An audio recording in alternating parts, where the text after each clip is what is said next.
It's been a hot minute. Hello, Cubs fans, and welcome to a brand new edition of Cubs on Tap.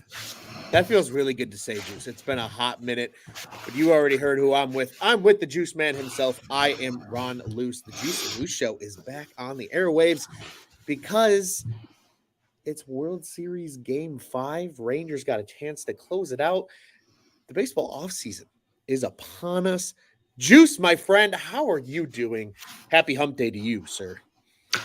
Doing good, Ronald. It's been too long since we've talked baseball. I love baseball, man. I'm already itching at the fact that it's been a month since we've essentially had Cubs baseball. And I know we've been talking about the convention, our plans for that. We've been talking about plans for opening day already, what we're going to wear. No, we're getting close to Christmas, so all the Grinch references come out for Juice Man when that starts. So, yeah, man, I'm excited for some baseball offseason talk. I did my little case study, which we'll talk about every year, do the same kind of case study, try to figure out what the Cubs need to do. And, yeah, man, I'm ready for this mold, this sandcastle mold, to be filled with sand, because I'm ready to build this structure out, man. I'm ready. You know, you ready to pat down the top and up the sides a little bit? It's time, man. I think we've had enough time to digest the failure from last year at the end there, and I think we should be excited. Because if you're watching this World Series, the Cubs are not far off from either of these teams. And with a few great moves, man, this could be a really fun 2024. I completely agree with you, man. And like you said, we are going to dive into that case study. That's how we're going to lead off the show. And it's probably going to lead to a good bulk of our discussion, kind of the meat and potatoes of tonight's show. But do stick around, folks. We're going to talk some Cubbies news. We're going to get caught up with some of the front office moves and departures or potential departures as well for the Cubs, as well as talk some Gold Gloves. As we have to. I mean, it's been that long since we've been on the airwaves. And then we're going to get into some of the offseason rumors that excite us, Juice. And I think there's a couple of storylines that we're going to touch on that are relevant around baseball right now. Not necessarily to the Cubs, but maybe on an indirect level that are. So that's what we're looking at for the show tonight, folks. We appreciate everybody already jumping in, joining us on the YouTubes. Our buddy Jake over at the Dingers, our good friends and good pals, back at him. Jeremiah, we're back. He's also got some comments, I guess, really. Just let the Rangers win the World Series so the offseason can start. He also says, so would Shohei looking good, because our friend Scott from Iowa was saying Eovaldi would look great in blue pinstripes. He could have been a Cub last year, Scott. He could have. We were actually just talking about that a little bit ago. And then, hi, Bernie. She says, hi, Cubs fans. Juice, let's get into your case study. So you want to lay the groundwork here for what your case study is and what your diagnosis is here, and then I'll add some commentary and my thoughts. But the floor is yours, my mans. Yeah, so following every season, I do take my time to let the digestion of what had transpired happen. This one was more difficult to digest as of last year. I think last year was more or less like the Cubs needed to add more talent. But over the course of like 2015 and 2016 and 17 and 18 and 19, I've had this like fun case study, and I've done it every year. But I started it back this year because I think that we're starting to get towards that window again. And what this case study essentially does is I just go through, I'm a sucker for fan graphs. I go through almost every fan graph stat you can imagine. And my two things I'm always looking for is one, I'm always looking at the two teams who are in the World Series. Because let's face it, that's what you want to inspire to be next year. You want to be one of those two teams, one of the two teams with a chance. And when you compare where the Cubs are in comparison to like the Diamondbacks, they're on the right track with a lot of the things. The defensive numbers tend to be the same. Stolen bases numbers are there.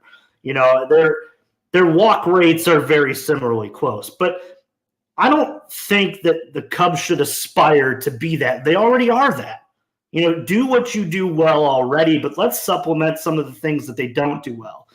And it's not a matter of me wanting to, structure this roster like the Texas Rangers. That's just not going to be possible.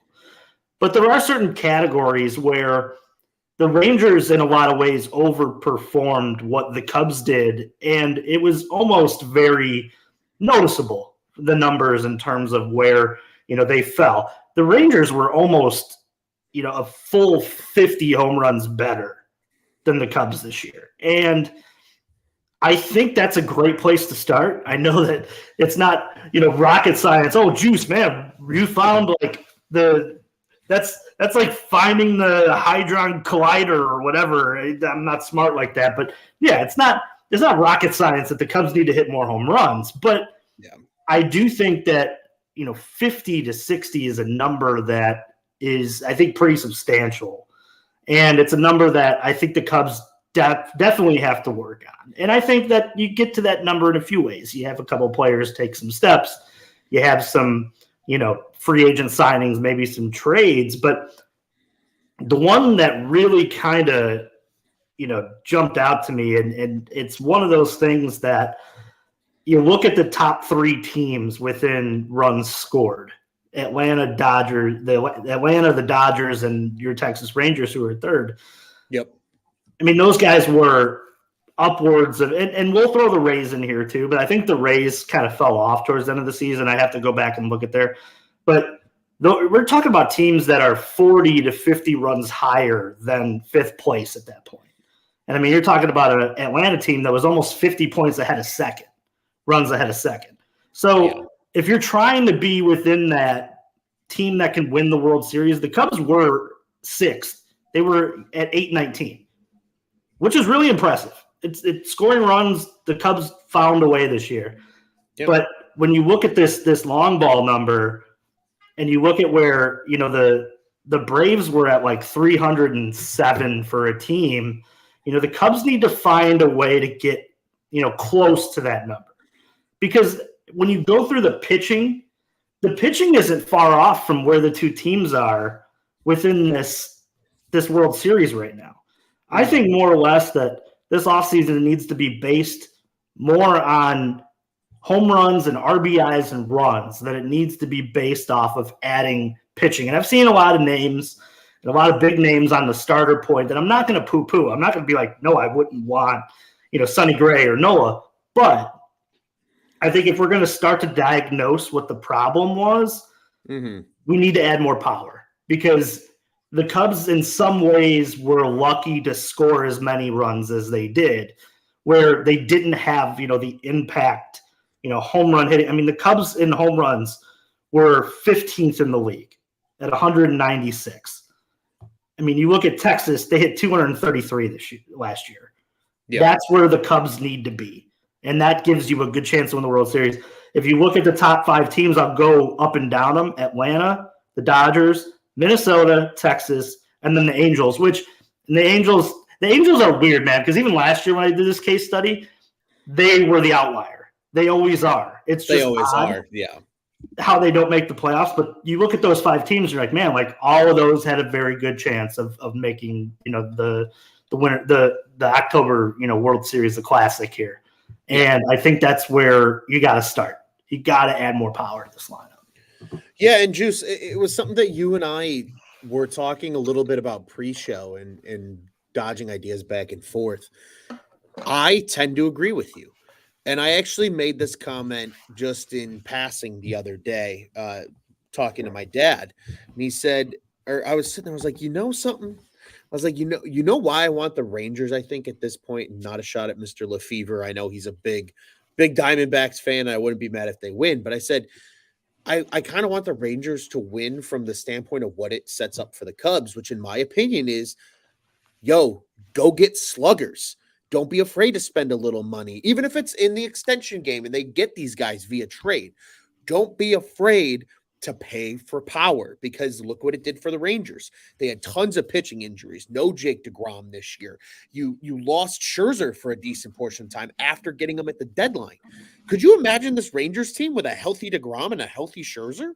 for a It's whole maybe the season. best. It's maybe the best team in baseball all Right. year at that point. And they showed, though, that because it's the one thing we will always agree on with our friends over at Sox on Tap, Mr. NWI Steve himself says it. Ball go far, team go far. It's true. That still applies in baseball. Home runs are still critically important. The big difference is, though, you need guys to get on base when you hit those home runs, right? Those 3-run and 2-run shots are way more impactful than the solo bomb. Way more impactful. And that's what killed the Cubs during the first dynasty, quote unquote, era that we were all expecting. They hit a lot of solo shots, not a lot of guys getting on base in front of them. You have a balanced team. You have a Cubs team that was still managed to be the 6th highest. I know you've shown the discrepancy, and it was the big guns and everybody else. But the Cubs were able to put up a respectable number of runs, not via power necessarily. Some power in the lineup, but a lot of hitting the ball around the yard. You get Nico Horner gets on first, steals second, gets drove in on a deep single or a double from Dansby Swanson or Ian Happ or whoever it is.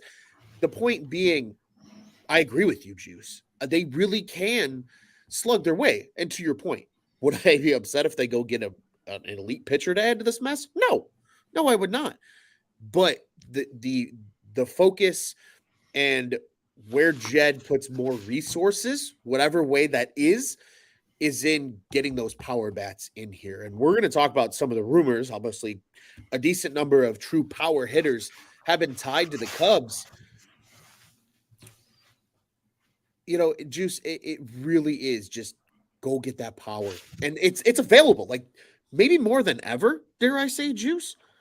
It feels like that power is attainable because the Cubs have beefed up this farm system and found a way quickly to develop pitching. And they know if they get elite arms in here, they can turn them into stuff and do the flip-flop, right? Like the Cubs always had to pay for pitching.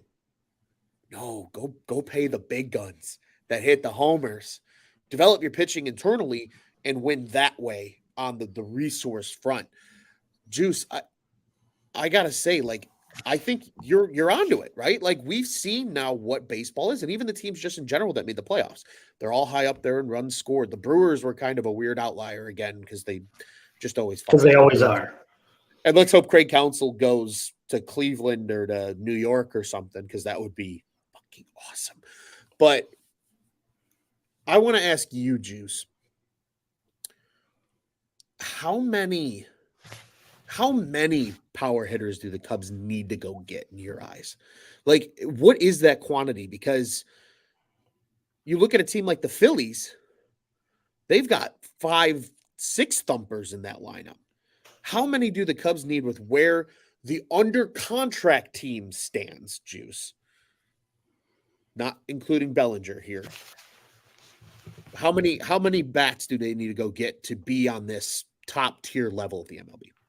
I think it's funny that you mentioned the Phillies in that too, because I mean, you're in a lot of ways you're aspiring to have that type of lineup for the postseason because I mean you've seen with that lineup it can get you to back to back NLCSs and that matters. Like you just want to bite at the apple. Like this is, and it's funny how, and two, like I don't want to pile on Mr. Lefevre Fever over at on tap here, but I mean when you watch the Diamondbacks, like that feels like the outlier, right? Like that. Yeah. The Diamondbacks, when you watch them, they're a very good baseball team, but they got hot at the right time, and that's why they're there. They're missing a true thumper in that lineup. Sure, 100%. But you look at like how you want to build your roster, and you want to build it to me, the teams that have won it the last couple of years, like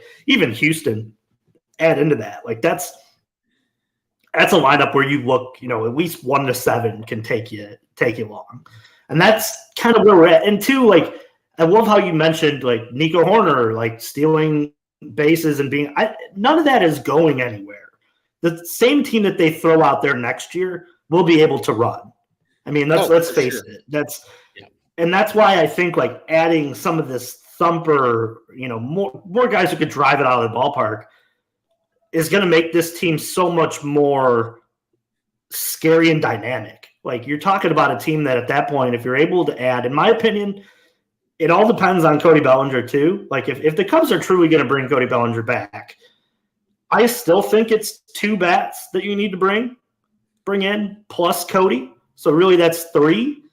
Mm-hmm. But also too, I think that if you don't bring back Cody, it needs to be 3.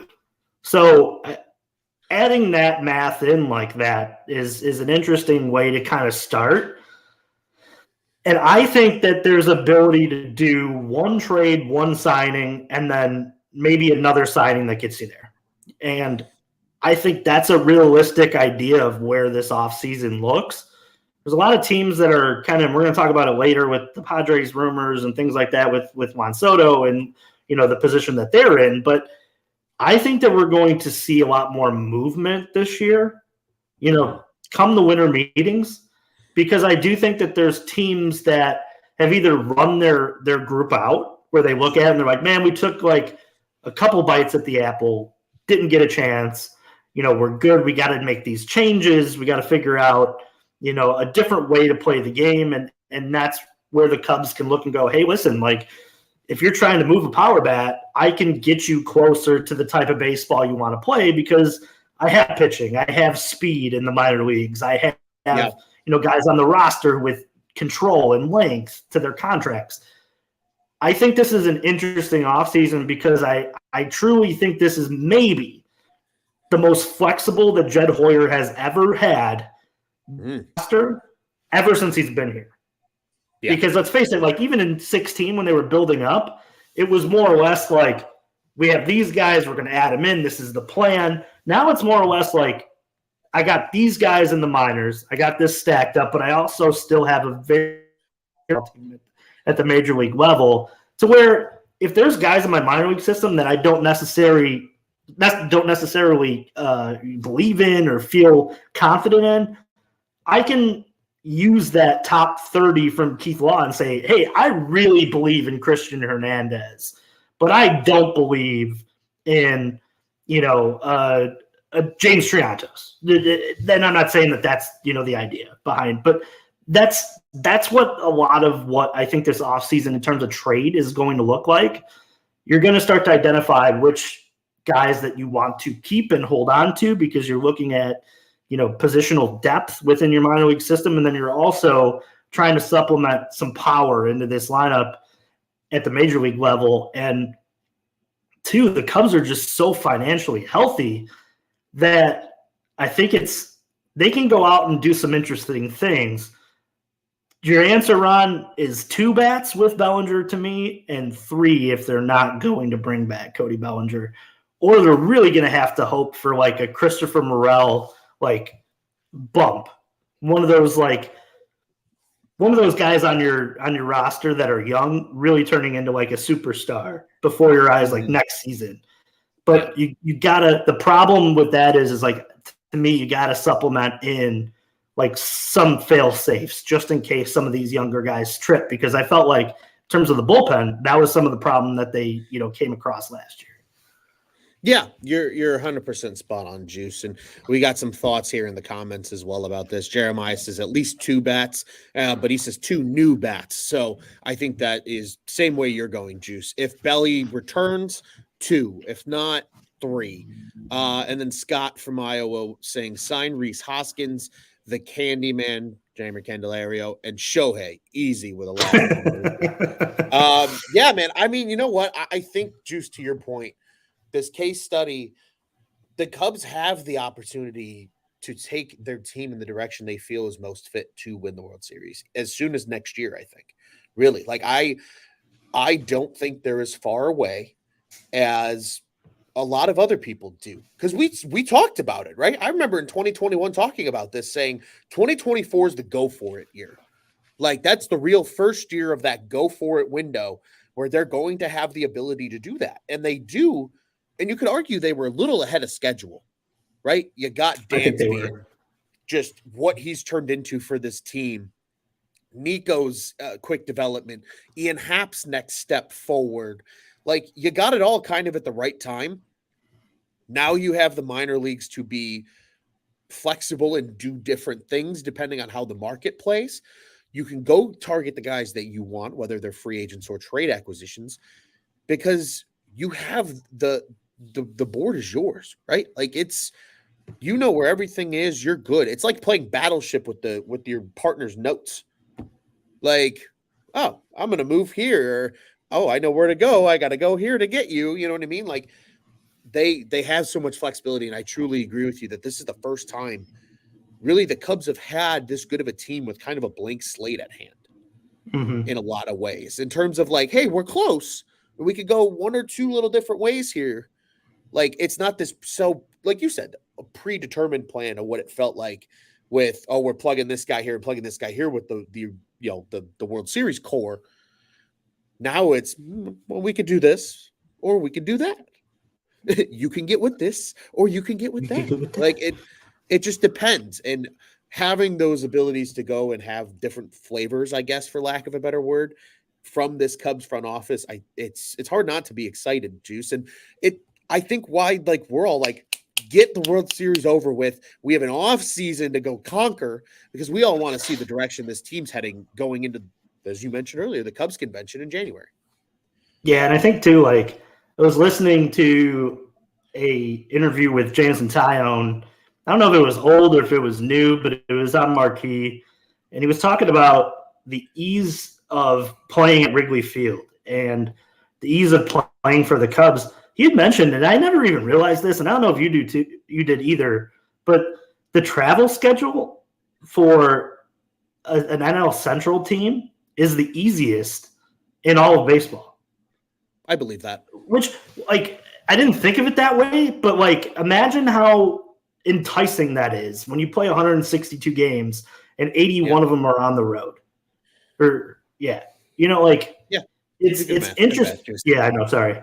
It's a late night over here. It's been a long week. But no, it's just interesting to like think like, yeah, like a game that they play at, they finish at 3.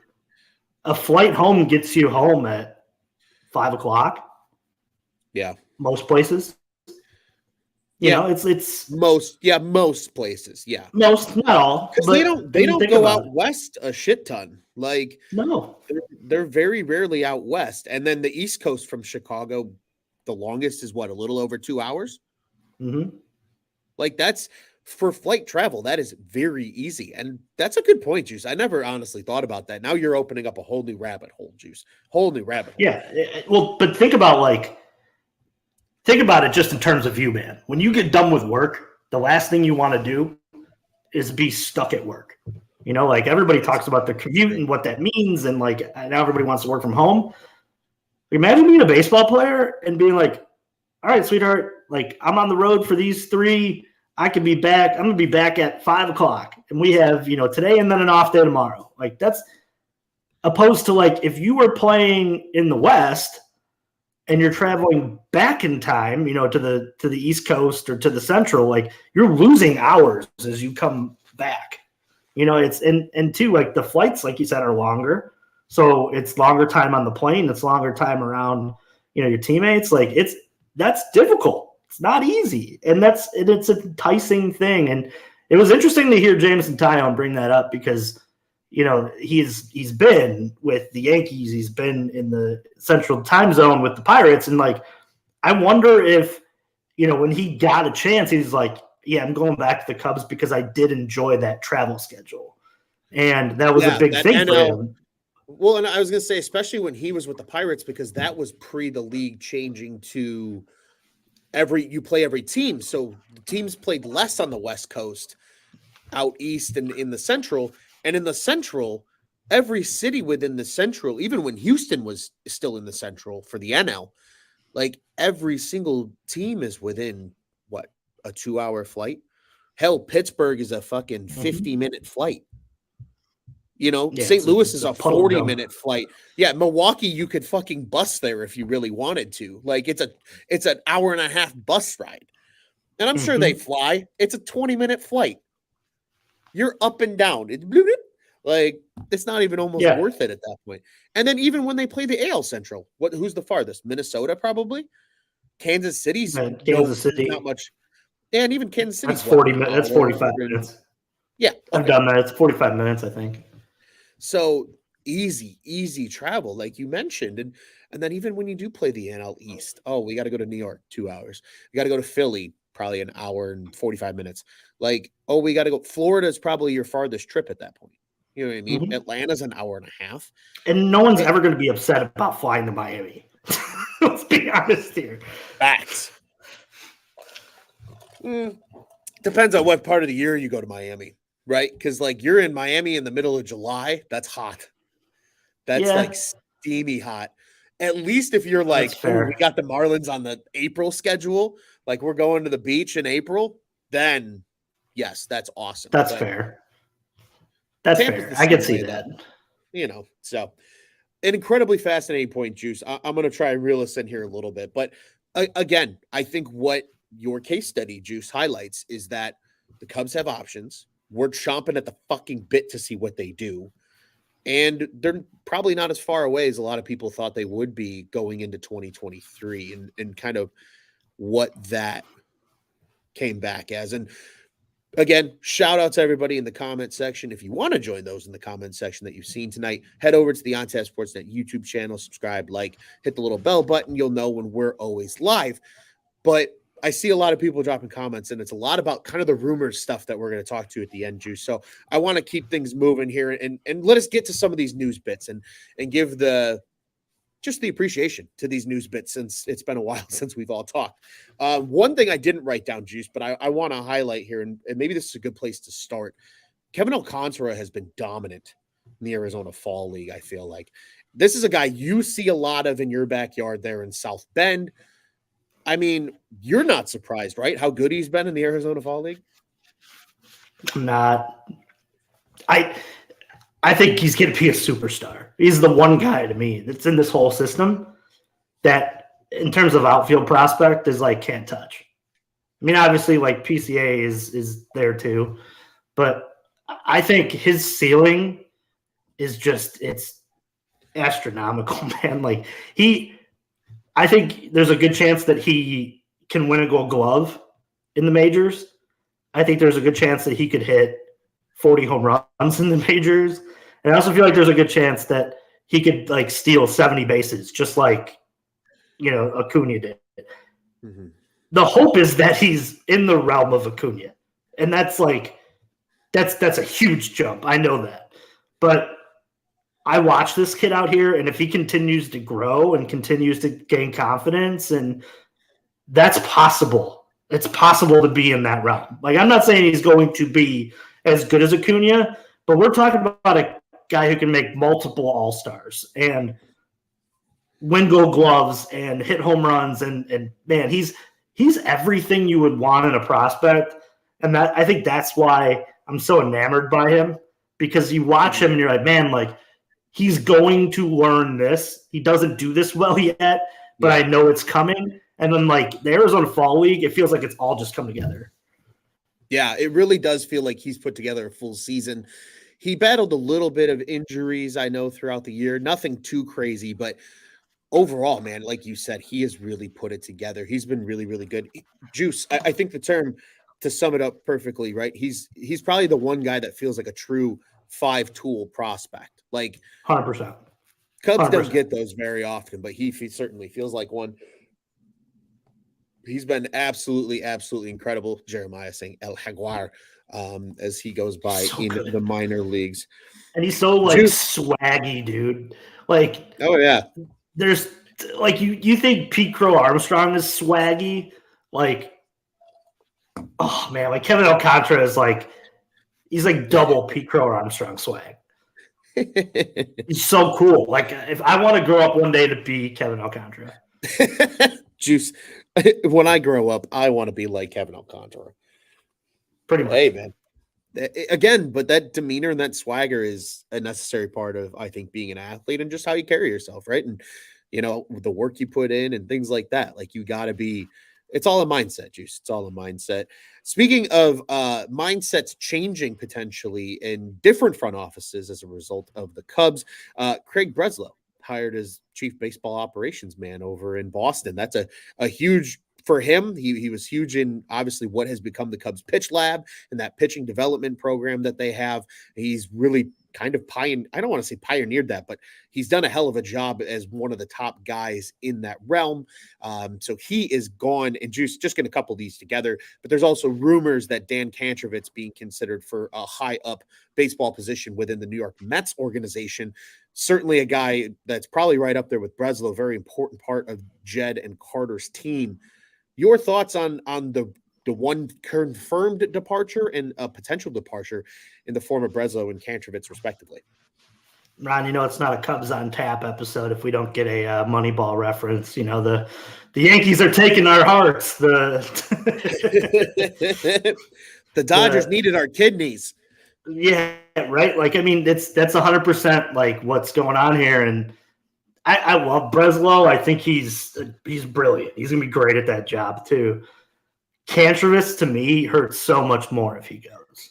So especially if he goes to the Mets, dude, that's like somewhat within your conference. You're gonna see them pretty often. And man, like he's just so damn good at evaluating talent, and he's been so influential to like how fast the Cubs have turned this farm system around that it would really hurt. And I know like Jed and Carter are really good at finding guys and definitely, being able to supplement and find talent. It's not going to be a big deal. They're going to find talent. They're going to find very talented people to put around them too. It's just how this works. But man, I really wanted to see Kantrovitz stay here for a really long time. I know the Breslow thing to me, like that writing was on the wall, right? I mean, he's way too damn talented to be here. It's the Kantrovitz one that you just sit and you go, man, like we've said on the show for how long and been like, man, this is why they drafted this way. This is, you start comparing old Cardinal drafts and you're like, man, like that one just hurts so much if he does go. Yeah. I agree, man. It's the draft because it feels like they have drafted so well over the last like 3 years now. They've been hitting on a number of these guys. We've already seen, I think, one of the first draft picks as a part of that class in Luke Little. He was a part of that shortened 2020 draft. He's already made a big league impact. You have a guy that was signed as an undrafted free agent from that class in Matt Mervis, who's probably not far away. And a guy that I think Juice just quickly, and we'll probably get back to this later when we talk rumors, but a guy that I think a lot of people aren't fitting into the Cubs plans, but he's another what if he takes a step guy, kind of up there with Morel and some of these others. Because if he feels a power need at first base and you don't have to trade for that, then all of a sudden your possibilities are even more endless. Nonetheless. Yeah. To build on that too, it's funny how less than 100 bats we see him. We're like, I'm done with this guy. You know what I mean? Like, let's face it, like he was a flash in the pan up here. He wasn't here that very long. Yeah, he was here for like 2 weeks. Yeah, and no, maybe a little longer than that. Maybe it's like a month, but even then, like.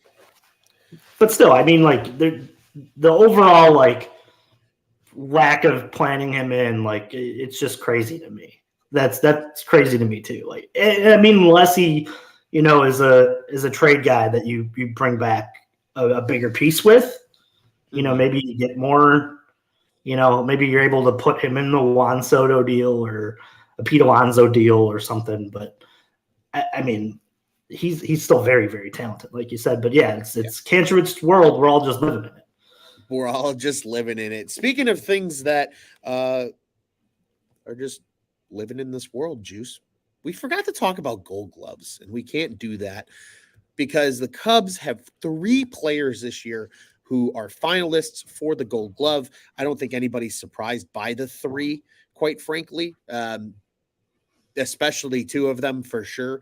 But Nico Horner, Dansby Swanson up the middle are both up for the Gold Gloves in the NL. I think they win them personally after looking at who else is a finalist.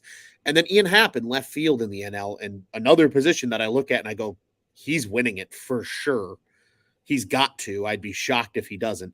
So the Cubs could potentially have 3 Gold Glove winners, Juice, when the award is announced. Your thoughts on each of the Gold Glove finalists. Yeah, I hope they win it. I mean, especially Nico. It'd be really cool to see Nico add that to his resume.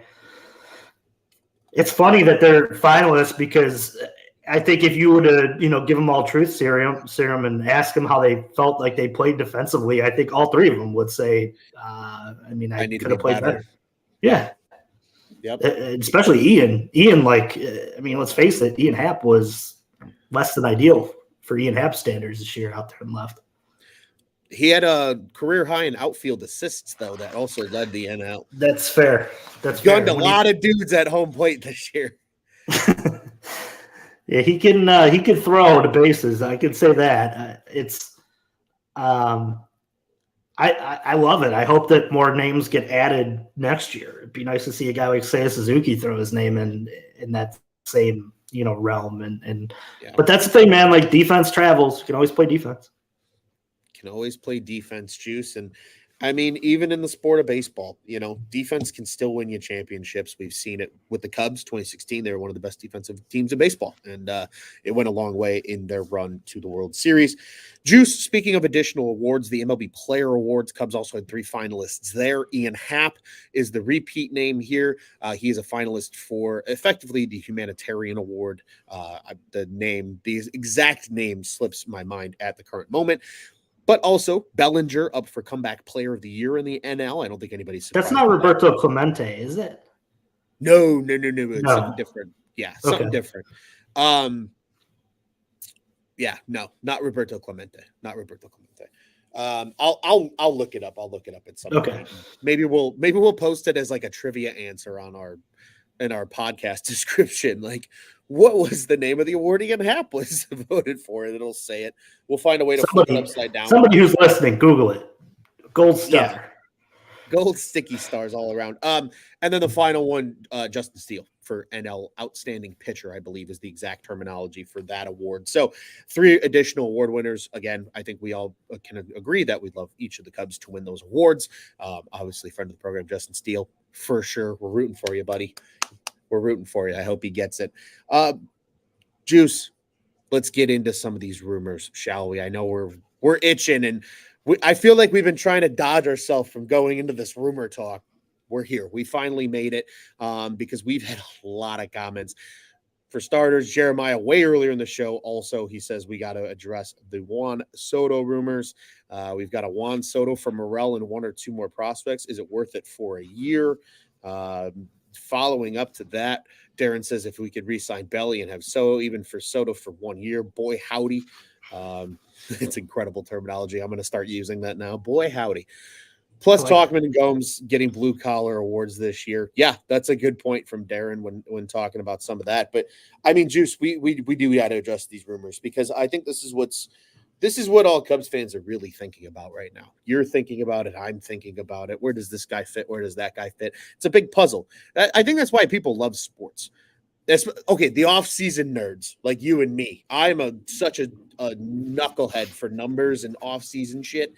It's disgusting sometimes, but this is what we live for. It's a big puzzle. How can we put this together? And this goes here and this works here. And how is that going to look? We have to dive into the big fish first. Juice, the Juan Soto rumors are out there. Bruce Levine has done probably the most reporting on this directly in terms of like actual whispers or claimed whispers on the topic, more than just, the Cubs are going to be in, discussions about Soto. Like, cool. That means they're going to be at the table. That's all you can really ask for at the end of the day. Levine takes it a step further, saying he thinks Morel would have to be a part of any deal from what he's hearing. There's reports that if the Cubs take all the money, all $33 million he's owed via potential arbitration this year, his last year of arbitration as well, by the way. If the Cubs take all the money, it could be just a 1-for-1 swap potentially with a guy like Morel, which would be bananas if that were to end up happening. But Juice, I mean, I think the Soto rumors have now conquered Cubs fandom. Like, I know the Shohei discussion is still happening as it is in our YouTube chat here, but overall, man, it is really like it's Soto right now. That's what every Cubs fan is super focused on because the rumors have been flying and swirling everywhere. Yeah, I think we're in a slowly move through guy to guy to guy like this too. I mean, if you remember, like immediately when the season was done, it was Pete Alonso, and it was, the Cubs are very interested in making the biggest offer, and have already went to the Mets, and it's funny because we were talking offline and we were talking about the state of baseball and what has happened over the course of the year, and I think that like our listeners need to take this into account because I think this is going to happen more and more and more.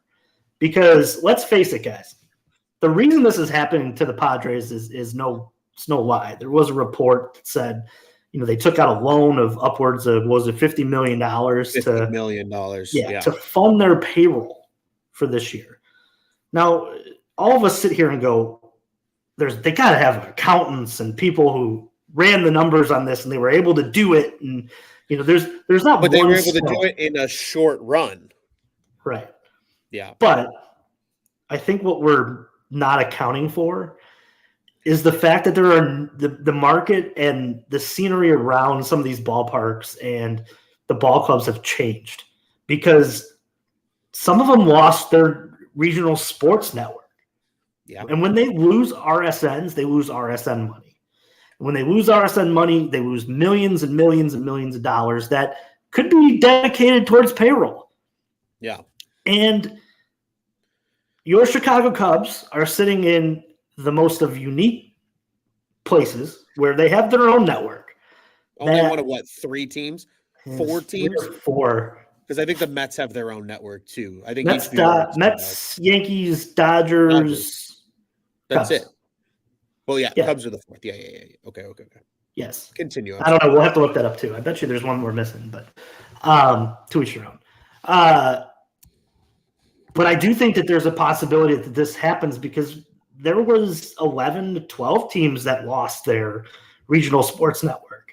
And who knows how these teams spent with the expectation that they were going to have that network money. And now they're scrambling to find network money. And when you scramble to find somewhere to play your games, you're just not going to have that return.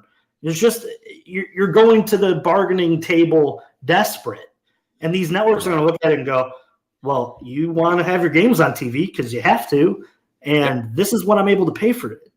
So I think that it's interesting that like this happens because the Cubs are now sitting in a point where they have the leg up, and everybody who booed Marquee, hands up in the air. And as a guy who I never once said, I think Marquee's a bad idea, only for the standpoint of like not having and the way they rolled it out, yes, was a problem. But with anything new in the marketplace, there's going to be, trials and things that get screwed up in the way while you're paving the road to get there. You can pretty much get Marquee any way you want now. I mean, you could pay a streaming fee now for it. It's $20 a month, and you get the Cubs games no matter where you're at. So it's funny how we sit here and now the Cubs now have Marquee as, in my opinion, it's an asset to what they have. And now they start building up the ballpark around it. And now you can start supplementing, more and more money into this payroll. And now you're looking at teams like the Padres who spent more than they thought. They don't have their own network and they're out of regional sports network. And now you start to wonder, now could the Cubs be the guys at the table who go, yeah, I know you're in trouble. I'm going to get you out of this. I can do this for you. Here's 2 lower end prospects because I know if you keep waiting, you can't get to the season with this contract on your books because you're in financial trouble. Yeah. That's the scenario that the Cubs could find themselves in. And I think it's a great time to be at that poker table wanting a big bat because there's going to be more names that come out. 1,000%. And I think, Juice, you and I talked about this in the pre-show, and I felt enlightened by you bringing this up because it's such a good point. I think the Padres news today highlights that, stating like, look, some of these teams that really went for it that we consider small market teams are now feeling the financial back hit of things, especially not working out, right? It's a lot different when you're the Atlanta Braves, who, even though they don't own their own TV network, they have the Battery, which is their Wrigleyville, effectively, that they've built behind the stadium now, that they own. And they're one of the best. They're one of the best teams of baseball. They sell out every game. They don't need to worry about like the TV contract thing right now and that money coming from it. They can get by in the meantime doing what they're doing. But you look at the Cubs, like you said, Juice. They are the big boys at the table now, because I pulled it up here. They don't list the Dodgers, which to me is weird, but I think the Dodgers have their own network. I'm about 99% certain that they have their own network. I could be totally off, but it says here they list 4 teams, so we'll say 5. The Dodgers, as we already noted, notably the Yankees have their own network. Mets have their own network, as we noted. The Boston Red Sox have their own network. And it's the Chicago Cubs have their own network. And then on top of that, Juice, further in this article, and by the way, we got to give credit where it's due, sportingnews.com, Kevin Skiver was from way earlier this year. So, I mean, this is stuff that's been out there now, but I think you're seeing the back end now of the ripples from this.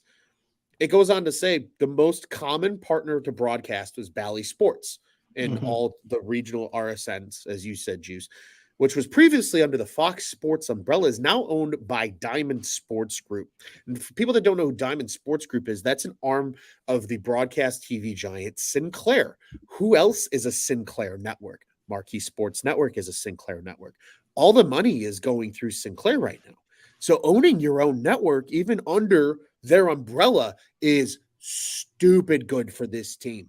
Everybody, Juice, I know you said it, you're going to dance on some graves, but I think we're dancing on graves talking about everybody that poo-pooed Marquee Sports Network, because now it's coming to the fruition. The Cubs were operating 5 and 6 years into the future. They really were. They said, watch, we don't, because of YouTube, because of all this, we need to own our own broadcast network. We need to make it accessible to everybody, and no matter where you are. And if we do that, we will always be in front of consumers of the sport and Cubs fans.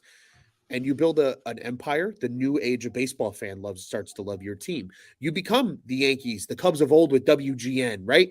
Because now you're back in front of everybody now, being your own network, almost like WGN in a way.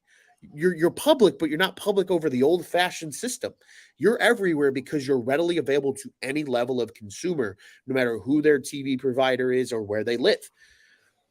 The economics of that is going to be stupid. And this is, again, where it tickles my fancy. I have an accounting background. I'm a numbers nerd. But the dollars and cents that are going to come into this Cubs team. Oh, and don't they own all the rooftops around Wrigley? Don't they own all those new stores and shops around Wrigley? Don't they own the hotel that's across the street that costs like $370 a night to stay at when the Cubs are in town on a weekend? They own all that. That's additional revenue coming in. I know, again, we poo-pooed it. But you know what, Juice? This is why I know that Wrigleyville is not it's not what it used to be anymore as it actually is. My mom, I've referenced her on this show before, was a nights and weekend season ticket holder for the Chicago Cubs in the late 80s and early 90s. And she was at Wrigley more than we are at Cubs on Tap. I mean, hardcore fan. I'm looking at him right now. I can see him over there. Baseballs, Joe Girardi, Ryan Sandberg, etc. I took her to her first game pretty much post-construction of everything in Wrigley. She had been there when they were kind of renovating Wrigley and then like starting to do some of it, but a lot of it was unfinished.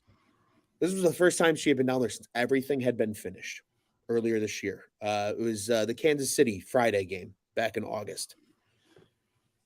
We did a whole lap around Wrigley because we got down there early. I wanted her to see everything. And she goes, this actually turned out really nice. It doesn't look out of place. It's different, but it's not an eyesore. I'm like, yes. And now everybody loves it. That Raising Cane saved my life in mid-July after a bender on a Saturday at Wrigley. Let me tell you, the Cubs, their business decisions that were booed and mocked at the time, and I think even we mocked them for crying wolf because they're investing all this money up front, but it's going to come in tenfold on the back end. That Now this team is going to have the financial resources. They should be a big player. They should do this. There is no excuse now. But they also have the prospects to go and trade for a Juan Soto and say, hey, pimp, we know you don't do extensions. You're a Boris client. Let's actually talk. Get Scott's ears perked before he even needs to start worrying about hitting free agency. And just say, look, man, you're going to the traveling point. It's a great city to live in. The fan base is insane. Wrigley is one of the most iconic ballparks in the country and stadiums probably in the world, if we're being completely frank. It is a mecca for baseball. You can do all this. You can be the freaking one of the faces of this franchise for the next decade. What's your number? What's your number? We'll give it to you. Because it's going to get to a point, Juice, where I wouldn't be surprised if just these smaller market clubs continue to struggle because just the natural flow of the economy and where things are kind of trending lately. Who's to say that the Cubs all of a sudden, what if there is no luxury tax anymore? Just to keep teams alive, they can't even think about doing that. Or they lower it because they say, hey, like, it's not going to be as much, but we need to give some of these other teams some things. Like, if you spend the money, we'll scratch your back, you scratch ours. Cubs are in a power position. Why wouldn't Juan Soto want to be in a power position on a baseball team for years and years to come? And I know Scott here jokes, Soto for cash considerations, but I mean, the Cubs, again, the report said if the Cubs ate the whole 30 million he's due this year, the Padres would potentially be willing to do a 1-for-1 swap with arguably one of the super young superstars of this game in Juan Soto. That would be instrumental. And again, I know we have other rumors to talk about, but Juice, I want to give you one more chance to add or just any other thoughts. But this San Diego situation is so fascinating for the Cubs right now because it feels like they truly are going to be one of the top players at the table, getting Juan Soto in the building and then keeping him around for a long time. Yeah, not just – I think baseball in general too. It's going to be an interesting story to watch because, like I said earlier, I think it's going to paint a picture of what – some teams may face in the future here because, like you said, some teams really went for it, and they're mid-market teams or lower teams that can't do it. And I love how you brought up, like, the things around the ballpark. I mean, you brought up the bars, the hotel. Like, we didn't even bring up the brand new sports book that they just built there, too, that is going to generate millions and millions of dollars. And two, I mean, I know you've been to Wrigley, I think, for a concert. I've been to plenty.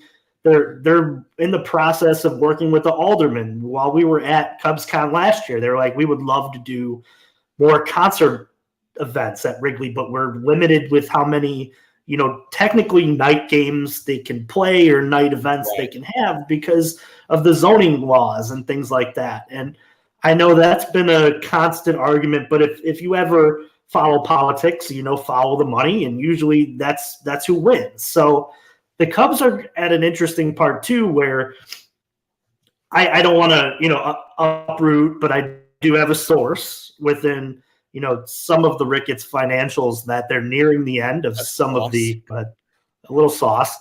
They're nearing the end of some of the loans that they took out on the renovation. So they're soon enough going to clear that off the books. Because as you know, that was a very expensive project that went over a lot of budget. And two was much needed, but now you're talking about a fully done, a fully set franchise with plenty of assets around it, and its biggest asset being cleared and renovated and good for a good span of years, where you're doing maintenance work on it. You're touching things up. You're making sure that certain concrete structures are sound, and that's sure that costs money, but it's not a full renovation. So it'll be interesting to see, as the Cubs slowly move out of the I call it the era of the getting Marquee off the ground, renovating the ballpark, the initial buy of the Ricketts. And let's face it, they won a World Series in the middle of the bye. Like they really did. did. The ink wasn't even dry on the on the contract for the Ricketts having the team by the time that they were, redoing the stadium and they were already a contender. This is where we're at. We're at a point where I think some of the assets that they put into play are going to start to show some benefits. And for all the kicking and screaming that we and some of the fan base did over the course of this whole thing, I'm just glad that they, like you said, they saw 5 to 6 years into the future. And that's a fan. It's a team that you want to be a fan of. Everybody always talks about, the Bears operate like a mom and pop shop from, the football from 1920, and this was a Bears on tap thought. But do you remember when the Ricketts bought the Cubs and Theo came in, and Theo was like, our scouts didn't even have computers. Our scouts didn't have cell phones. Like, I get that feeling with the Bears, and that's what Kevin Warren is dealing with now. But, look what happens when you invest in infrastructure, where your franchise finally gets. And that's where we're at. And that's what's so damn exciting, because the Cubs could literally do anything this offseason. They have the bankroll to do it. They have the assets in the minor league system to do it. They have, the support from ownership. And not only that, they play in one of the most historic ballparks in all of baseball. And it's a free agent just mecca for some guys. Some guys get off the plane, they play Wrigley Field, and they never forget it. Jameson Taillon, in that interview I referenced earlier, said the same thing. And that's all the Cubs need to do. Go to Juan Soto and say, listen, you could play at Wrigley Field every day and make a boatload of money because we will pay you that. And look at the division. You are the bully in the division. You're not in the AL East where there's 2 bullies. You're not in the NL West where, you have the Dodgers and you're the little brother. You are the bully at the table. You're the big fish. And why would you want to leave? Why? This is where you can set your home. This is where you can create your legacy. And if you play well enough, pretty soon your statue will be right next to Ernie Banks. Who the hell wouldn't want that? You're right. I mean, I think that's a thing that we failed to see this Cubs team really have probably until that core, right? This just group of guys. And there were some, right? There's the D-Lees of the world and the Aramis Ramirez's of the world that are always beloved, but that legend that comes through the door, right? That guy that's just larger than life and is plays majority of his career as a Cub. There's none of this bouncing around. That's what it can happen for a guy like Juan Soto. And Juice, just to tie him in here, because we'll just get him in the conversation here as we start to wind things down. But Aaron Nola. Yeah. You know what I mean? There's tons of rumors out there about him. You could make the same argument. Hey, pimp, come be the workhorse at Wrigley for the next 5-6 years. I know he wants, I think, 8, but give him 6 and try to talk him down a little bit on the money and see what happens. And then even a guy like Pete Alonso, like we've referenced throughout the show, right? What if you do go get that power bat at first base? What happens? You get that guy that's going to hit 40 to 50 bombs a year. And you put him and Juan Soto back to back in that lineup with Belly and Happ and Horner and Swanson can hit 7 and it doesn't fucking matter. It would be absolutely bananas. Juice. Quickly, before I turn it back over to you and let you rant off some of your thoughts here, buddy, a couple of comments here. Darren says, I think Ron should be allowed to talk out a deal with Soto and Boris. He says he and Juice will whip up some awesome meat and cheese plate for the event. We all know Juice loves his food references. And then Darren says, good points, Juice. You can sit with Ron. I'll handle the meat and cheese plate. But, hey, man, let's get it out. Let's bust it out. Let's see what happens. Just save some of that meat and cheese plate, man. I'm a big fan. I'll tell you that. Justin, if you're listening, just show Jed this sequence. We'll sit at the table like little minions and how can we negotiate for you? And finally, the last comment here from Scott saying the next big thing the Cubs need to master is to market the players. It's a lot easier to do when they are winning. And that's true. Yeah, it's a lot easier. I think it's a baseball issue too in general. It is a baseball issue. It's a that's brand whole issue. Yeah, I mean the league in general doesn't. I mean, for Christ, and also too, like I call it the LeBron effect. Like when LeBron went to LA, like your best player played on the West Coast. Over half of the nation can't stay up till 11 o'clock to watch that crap. Like that's what the MLB had with Mike Trout and Shohei Ohtani while they were over there. And that's why, like, if I'm the MLB, I'm like, man, like I really hope Shohei plays somewhere on the East Coast or in the Central in the Central time zone. Yeah, because there's more eyes on it. Yeah, you're 100% correct. Location is everything. Location. Juice, buddy, this was a blast of a show. We're just scratching the surface of off-season, folks. We're going to have a ton of guests. We're going to start getting those lined up. So maybe if you're even listening to this show and you get a little DM from us, be sure to respond. Let's talk. We really want to have a lot of guests on throughout the off-season, highlight some of the great people that listen to our show, people that we've met in the bleachers and become good friends with there, and just so on and so forth throughout the world of Chicago Cubs baseball. So be on the lookout for all that good stuff. Obviously, as the Cubs do anything this offseason, you'll hear from us as well. You'll start to hear some of our other friends as well. Tonight, you got Juice and I, but don't forget, you'll be hearing from the boys all offseason as well. Joey, Tyler, Nick.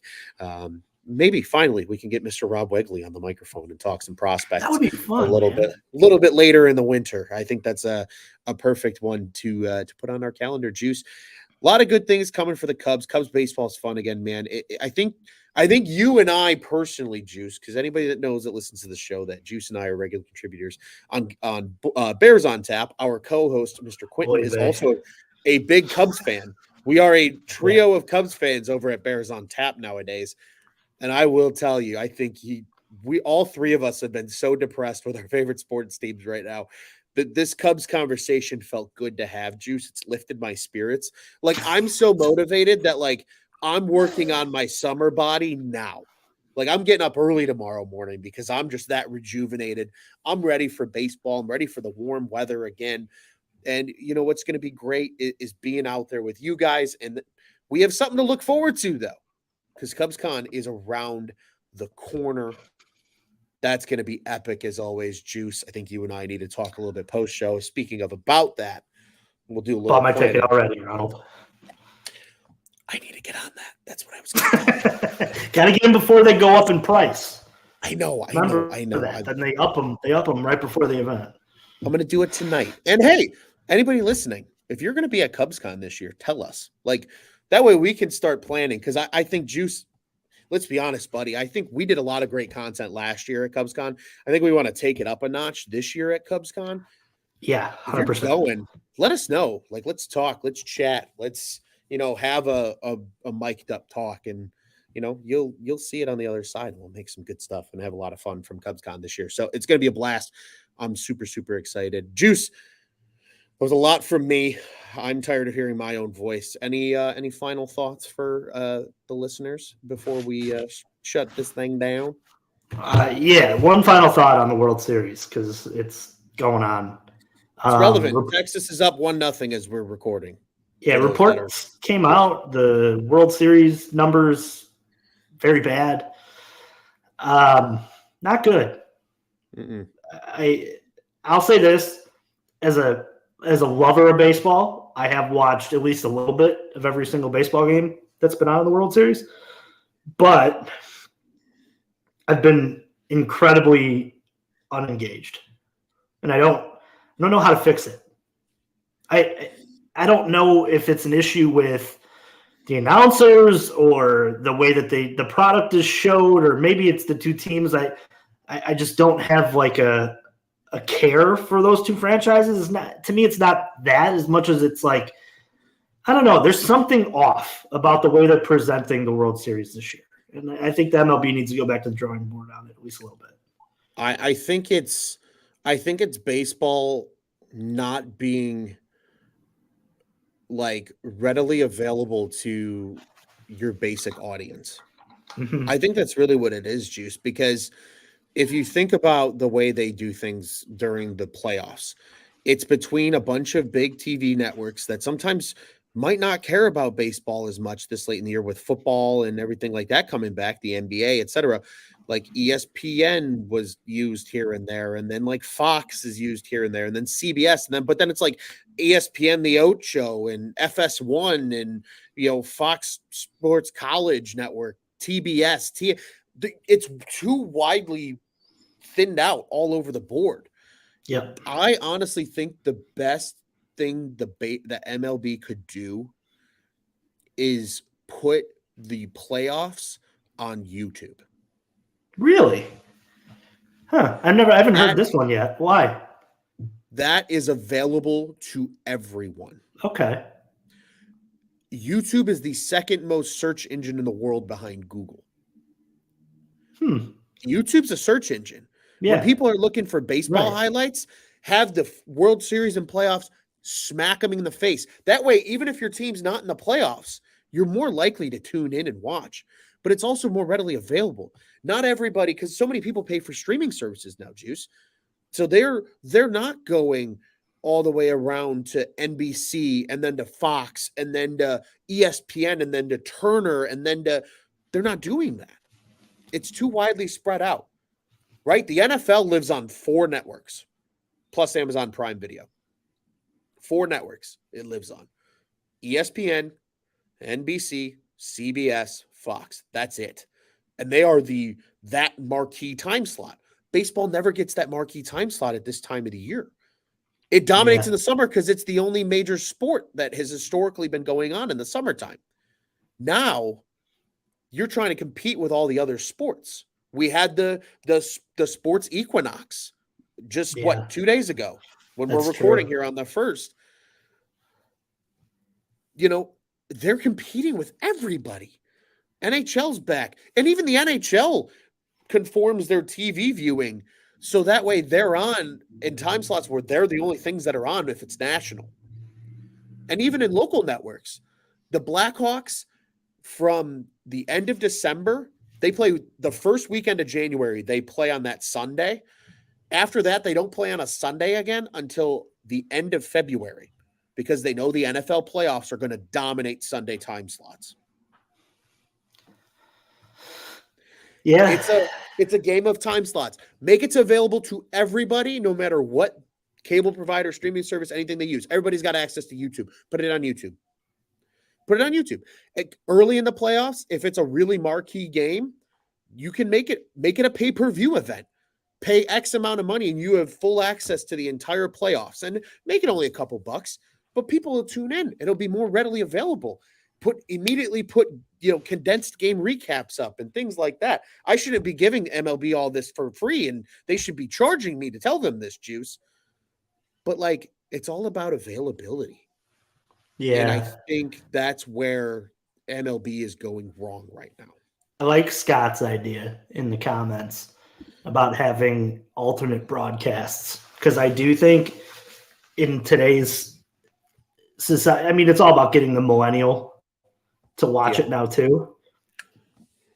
And I'd love to see the MLB do some type of broadcast that is close to the version of the way the NFL does the Manning cast, where it's a panel of players that have been in the World Series that there is no, color guy. It's them talking about the game in terms of, how they feel, what they think's coming, reactions to and stories. I think the MLB should take a page out of the NFL's book in terms of that and make it be Sunday night baseball games and then World Series and playoff games and find a way to do it that way. But I do like the idea of the home and away team broadcasters because I think I always thought it was kind of ridiculous that it gets to the end of the season and those names and those voices carry you all the way there.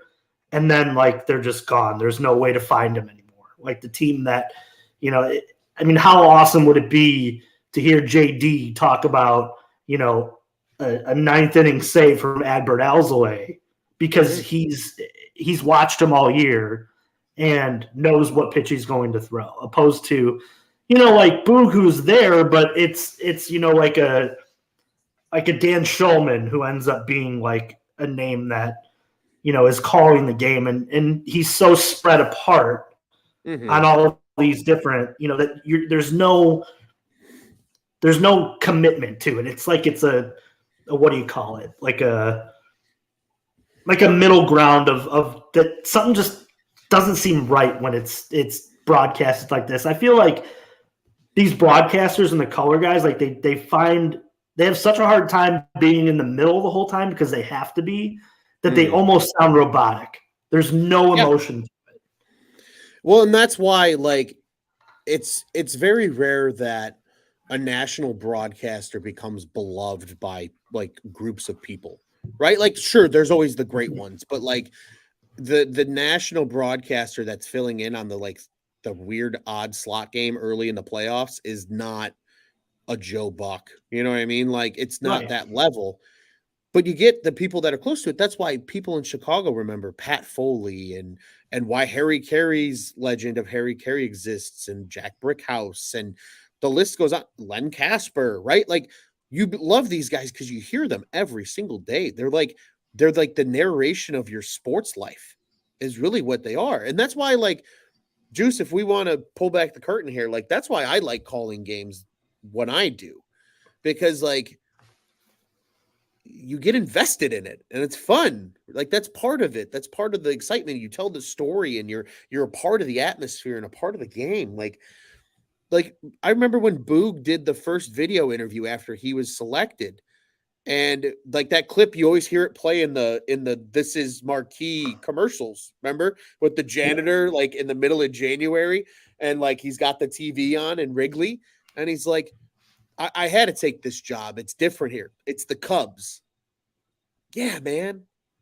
Yeah, like there's a lot of teams that have that effect, right? For a broadcaster, make it more personal, And what would be really cool? Hey, Marquee, why don't you guys, first off, offer to broadcast some of the baseball games, more money for the Cubbies. And then when the Cubbies are in the playoffs, the Marquee version of the game is Boog and JD. Yeah. Make 100%. It close to the fan.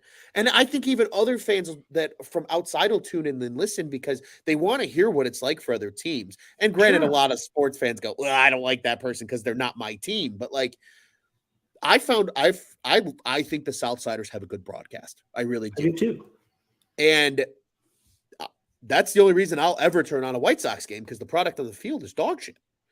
It's because of that, you want to see how the other side feels kind of in all these different ball clubs. So again, I think these are really cool ideas. We went down a hell of a rabbit hole. Yeah, no, I had to bring it up because I don't know. I sit there and I'm like, man, like I really wish that baseball showed better. It's just such a great sport, and it is, man. Like, I'm just trying to figure out. Like, I would just to build on your thought of like having the announcers. Like, imagine having, as a Cub fan, and I don't know, does he do it anymore? Is Bob Brenly still doing Arizona Diamondback games? I think so. I would love to listen to Bob Brenly. Like, I enjoyed Bob when he was Cubs color guy. Yeah. I think he calls a great game. I think he's honest. Like, it would be something that I would very much enjoy. It's just one of those things that, like, you sit here and I just hope that they can get it right, because there's some changes need to be made, and you can't just hope that it's two big markets every year. Like, you got to have fail safes in there to draw in those big markets, and like you said, maybe it's timing. Maybe it's getting games on at a different time, opposed to when you're competing, like you said, with those major sports. And I don't know, maybe you open up the idea of less baseball games. It would make a little sense to end this World Series before it's snowing on the ground here like it did yesterday. And fact. And two, don't get so deep into the NFL season. Yeah. Because it just seems like as it goes deeper into the NFL season, you lose more and more viewers. You just do. Yeah, because like baseball can survive through the end of like hockey and basketball season. It really can. Like they're good. They're not competing. It's the NFL. The NFL is a bitch to compete with in the U.S. It is what it is, and even nationally or internationally now as well. Because NFL's national every week, and then it's even becoming international. Right? They're in London. They're in Frankfurt, Germany. They'll be in Frankfurt, Germany this coming Sunday. It's Dolphins and Chiefs. It's actually a good game too. That they're being, they're playing halfway around the world. Like the NFL is a bitch to compete with. And that's what I think really kills baseball this late in the year, Juice. I agree. And I'll tell you what, it's going to be hard for people to admit, like, oh, but then records are all jaded. And it's all like, well, if it prorated over 162, this is the single season record for 120 games. You'll get people that'll hate that. But like maybe from a dollars and cents standpoint, it's the thing that makes the most sense. Maybe the World Series is played, end of September into early October. When the NFL's still picking up some steam, you have a better chance to compete there. And you're also not competing with NBA and NHL as well at the same time. It's just the NFL you have to worry about. Or, Ron, just a quick idea on that. Why don't you just play scheduled day-night doubleheaders if you really want to play 162? Oh.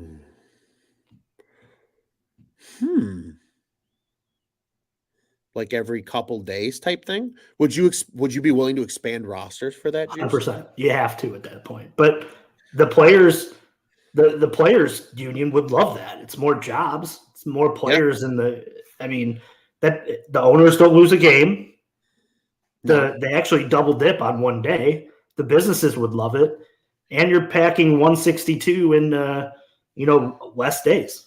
And I think the MLB could do, hey, you can buy a ticket to either or game that's going to be a little less, or if you're willing to pay more, we'll shave a little off. It's not 2 full games you're paying for, but buy the doubleheader ticket, come to both games, buy the concessions. Oh, you saw something earlier that you were unsure about in the gift store, but you're back. Do you want it? Yeah, go grab it. There's Juice.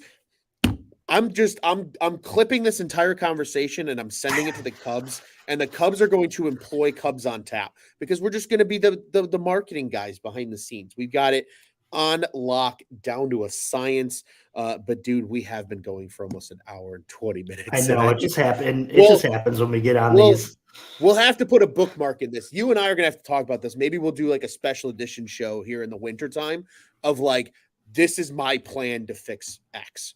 And just we lay it out. We pick 5 categories. This is how we address this, and we run with it. We're gonna put a bookmark in that. We'll come back to it. But Juice, truly, I have no more final thoughts. I want to get to a couple of the final comments here. Scott was saying more doubleheaders. He says Sunday doubleheaders would be epic. Saturday doubleheaders would be wild. That would not be good for my health. Saturday doubleheader because I'm being Wrigley from 7 until midnight. I did that last year. Juice, during the 2022 season. That Tuesday when they played the doubleheader with the Cardinals, I went to both games. I got down to Wrigley at 9:30 in the morning, and I didn't get home from Wrigley until I shit you not 1 a.m. Jeez. It was a banger of a day. Thankfully, I was off the whole week and had no other responsibilities whatsoever, just so that way I could sleep the next day because my body physically needed it at that point. But nonetheless, would be epic. Going back a little further, Scott says, don't have to worry about the announcers calling out wrong names in relation to what we were talking about. Brentley's still doing it in next year too as well in the Diamondbacks.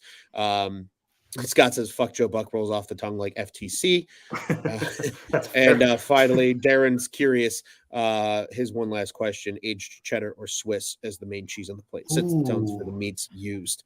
Juice, this is such a you question. Can we do a mix of both? Because I do love mixed meats too. I think that's reasonable. Darren, you agree? I think that's reasonable. But it's also Juan Soto. We don't want to be skipping out. We're getting the good stuff. Yeah. Damn right. The good stuff. We're doing that during the early part of negotiations, and then as the evening event, we're taking them to a nice steakhouse. Oh, Chicago Cut for sure. We'll put them out on the patio there at Chicago Cut. They do a great bone-in fillet. So freaking good. If you haven't been, go. You got to go once before your life's over. Chicago cut is so freaking good. Noted. That'll be on the bucket list for this coming year for sure. Darren says you got it. All right, well, we're gonna make it happen. Juice, before we get out of here, buddy, I want to remind everybody Cubs on Tap is one of 2 official Cubs podcasts here for your On Tap Sports Network. Be sure to check out our friends over the Dingers podcast at Dinger Cubs on the socials. You can find them running live right here on the On Tap Sports YouTube channel as well. Our buddy Jake joined us here in the comments a little bit earlier. Probably has been popping in and out, listening all night. And we certainly miss those guys. Can't wait for them to run their next show as well. As always, be sure to follow us at Cubbies on Tap, CUBBIS, on the socials, at Juice on Tap, at Luce on Tap. Joey knows nothing. Teddy, Juice on Tap, Luce on Tap, Juice on Tap, Luce on Tap. At Joey knows nothing. At Teddy Freddy 270. At Nick _on tap. At Bulls Guy Rob, you know the drill. At Tyler Smith _ISL. And everybody that contributes here to the Cubs side of the brand. Bulls, Bears, Blackhawks, we got it all. 4 Feathers, we just ran a little bit earlier. If you're a big hockey fan, want to get in on the Connor Bedard craze, come join us over at the 4 Feathers pod. Bulls on Tap, I think they're live probably right now, actually, after the Mavs and Bulls play here tonight. And Bears on Tap, we were just live yesterday. Be sure to check us out every week as well. And again, Cubs fans, you know the drill. We got your Southside friends covered with our Southside friends. Tell them to check out Sox on Tap. And Juice, they can be friends. Juice, really quick, just so you know and can enjoy this. Pat Boyle on the Blackhawks post-game show on Monday night after they lose 8-1 used the Just Flush It Pedro Grifol. And Tony and the Sox on Tap guys had a hoot about it. It was actually quite comical and slightly enjoyable because it's a dumpster fire over there, and it's not what the Cubs are, thankfully. It's very different, thankfully. OnTapSports.com, at OnTapSports on other socials. OnTapSports, go and check out what's on tap in Chicago sports. Juice, it's always a pleasure, buddy. It's been too long. I look forward to our next Chicago baseball conversation. Off-season's coming, folks. The off-season's coming. The World Series plans are coming. The World Series could be over as we're finishing up this recording here. Texas up 1-0 with 2 men on for Corey Seager. So this is maybe the biggest at-bat of the game. It's 8th inning. And Juice, until next time, buddy, what do you say? We get out of here the only way we know how? FTC, Ronald. FTC. Man, I missed that. FTC, buddy. And let's go.